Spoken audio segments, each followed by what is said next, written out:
হরিহরপুর হৃদয়পুর রবীন্দ্র জন্মদিবস উদযাপন সমিতির ব্যবস্থাপনায় 2 দিনব্যাপী যে সাংস্কৃতিক অনুষ্ঠানের আয়োজন করা হয়েছে তার দ্বিতীয় সন্ধ্যায় হৃদয়পুর ঐকতানের এবারের নিবেদন সুরের রূপকথা।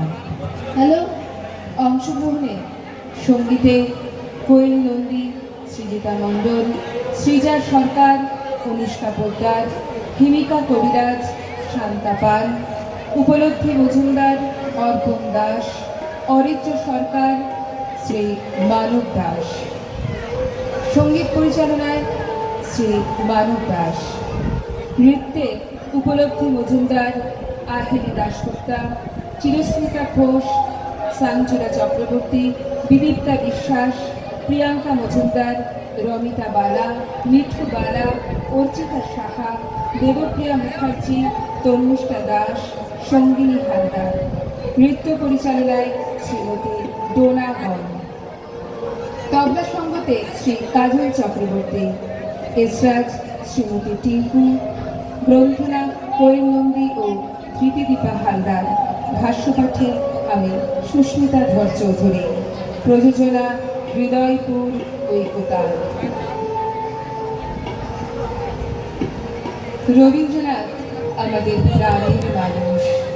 তার সৃষ্টি সংহারে অবগাহন করে আমাদের জীবন তৈরি বাওয়া।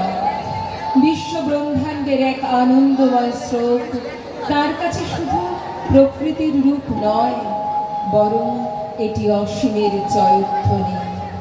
রবীন্দ্রনাথ কেবল গানের নন, তিনি চেতনার কারিগর। তাঁর সুরের ষষ্ঠ দ্বার, বাউল, কীর্তন, টপ্পা, ধ্রুপদ, ভাটিয়ালি, খেয়াল আজ উন্মোচিত হবে ধীরে ধীরে।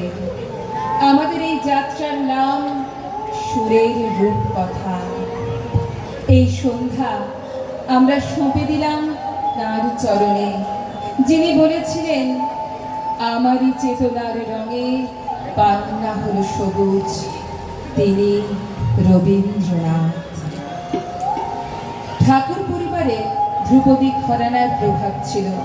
সেই জন্য রবীন্দ্রনাথ বাল্যজীবনে যে সকল গান রচনা করেন তার অনেকাংশই হিন্দুস্তানি রাগ ও সঙ্গীতের সুরে ধ্রুপদের আদর্শে রচিত। বর্তমান ও ভবিষ্যৎ যে ধ্বনিতে একই সাথে মগ্ন হয়ে যায়, এক অসীম আনন্দের স্পর্শে মানুষের অন্তরাত্মাও মিলনের আনন্দে ব্যাকুল হয়ে গেয়ে ওঠে।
জীবনে সুখের অন্বেষণ কখনো শেষ হওয়ার নয়। রবীন্দ্রনাথের মায়ের খেলাতে আমরা দেখেছি প্রেম, মোহ, মায়ার জটিলতা। মানুষ যখন রিক্ত, সবাই হাত পেতে আছে সুখের জন্য। অথচ কবি নিজেই বলেছেন, সুখের মাঝে তোমায় দেখেছি, দুঃখে তোমায় পেয়েছি প্রাণ ভরে। আমরা দুঃখকে ভয় পাই বলেই সুখ ভিক্ষা করি। এই ভিক্ষাবৃত্তি দিন করে রাখে আমাদের, সেখানে প্রেম জমে না। সত্যিকারের প্রেম দুঃখ কষ্টের ঊর্ধ্বে গিয়ে যে সুখ খুঁজে পায়, তা হল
রবীন্দ্র কাব্য খেয়ার পর্যায়ে রবীন্দ্রনাথ